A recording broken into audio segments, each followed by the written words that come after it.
వాస్తవాలు లైవ్ టీవీకి స్వాగతం. నేను సుమలత. బాధ్యతాయుతమైన పాత్రికేయ వృత్తిలో ఉన్న మహిళలపై కూడా ఆగని అమానుష దాడులు. ముఖ్యమంత్రి రేవంత్ రెడ్డి సొంత గ్రామం కొండరెడ్డిపల్లిలో రైతు రుణ మాఫీ అమలుపై కవరేజ్ చేస్తున్న మహిళా జర్నలిస్టులపై కొందరు కాంగ్రెస్ కార్యకర్తలు దాడి చేసి కెమెరాలు పగలగొట్టడం, సెల్ ఫోన్లు లాక్కోవడం అమానవీయం.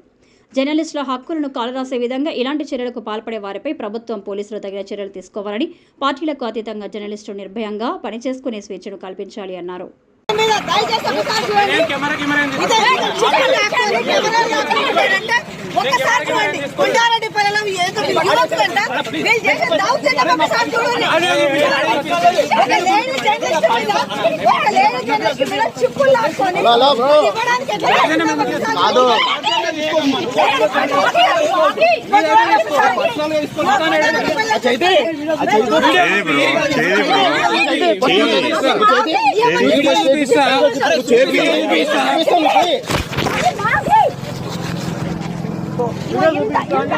ఇంత ఘోరంగా